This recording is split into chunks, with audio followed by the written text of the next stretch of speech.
इमाम अली अलैहिस्सलाम पंहिंजे चाहण वारनि सां फरमाए रहिया हुआ त तक़दीर ऐं नसीब में फ़र्क़ु आहे। कुझु शयूं तक़दीर में हूंदियूं आहिनि त वरी कुझु शयूं नसीब में। त उते कंहिं शख़्स चयो, या अली, असांखे कीअं ख़बर पवे त तक़दीर ऐं नसीब में कहिड़ो फ़र्क़ु आहे? बस इहो चवणो हो त इमाम अली अलैहिस्सलाम फरमायो, हे शख़्स, तक़दीर ते इंसान जो अख़्तियार नाहे हूंदो। जीअं तूं पंहिंजी माउ तब्दील नथो करे सघीं, जेका तुंहिंजी माउ आहे उहा ज़िंदगी भर तुंहिंजी माउ रहंदी। तूं पंहिंजे पीउ मटाए नथो सघीं। तूं पंहिंजी पैदाइश थियण जो वक़्तु तब्दील नथो करे सघीं। जंहिं फ़ैसिले में इंसान जो अख़्तियार न हुजे उहा तक़दीर आहे। ऐं नसीब ही आहे त हर विख विख ते इंसान जे अॻियां सही ऐं ग़लति जो फ़र्क़ु वाज़ी आहे। जेको फ़ैसिलो इंसान पंहिंजे लाइ कंदो आहे, जंहिं शइ ते इंसान पंहिंजो अख़्तियार रखंदो आहे, उहे सभु फ़ैसिला इंसान जे अचण वारे नसीब खे बहितर या बदतर कंदो आहे। इन ॻाल्हि ते हुन चयो, या अली, मिसाल ॾेई सम्झायो।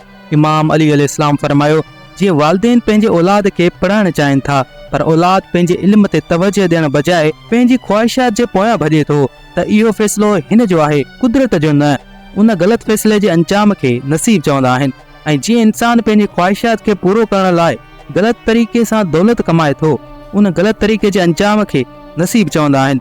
ए शख़्स, यादि रखिजे, अल्लाह कंहिंजे लाइ ख़राब नाहे सोचींदो। इंसान जा ग़लति फ़ैसिला इंसान खे ख़राब कंदा आहिनि। उन चयो त या अली, जेकॾहिं को सही फ़ैसिलो कंदो रहे पोइ बि उन जी ज़िंदगी तकलीफ़ुनि सां भरिजी वञे त पोइ बस। जॾहिं ॻाल्हि हेसि ताईं पहुती, इमाम अली मुस्कुराइण लॻा ऐं फरमाइण लॻा, ए शख़्स, यादि रखिजे, अल्लाह जे माण्हूअ खे वधीक ॾियणु चाहींदो आहे त उन खे पहिरियां उन मंज़िल ताईं पहुचण जे लाइ क़ाबिल बणाईंदो आहे। क़ाबिल थियण जे लाइ उन खे सिखणु लाज़मी आहे। यादि रखिजे, अल्लाह जंहिं खे सेखारणु चाहे थो उन खे न कंहिं मकतब मोकिलींदो आहे, न ई कंहिं उस्ताद जे तरफ़, बल्कि उन खे तकलीफ़ुनि जो ज़ेवर पाराईंदो आहे। छो जो हिन ज़मीन ते इंसान खे सेखारण जे लाइ सभ खां पहिरीं बहितरीन उस्ताद तकलीफ़ आहे। अल्लाह उन जी तक़दीर में तकलीफ़ उन जे लाइ लिखंदो आहे त जीअं हू तकलीफ़ूं ॾिसी ॾिसी उन मंज़िल ताईं पहुचण जे लाइ क़ाबिल थी वञे, जेका मंज़िल अल्लाह उन जे लाइ रखी छॾी आहे।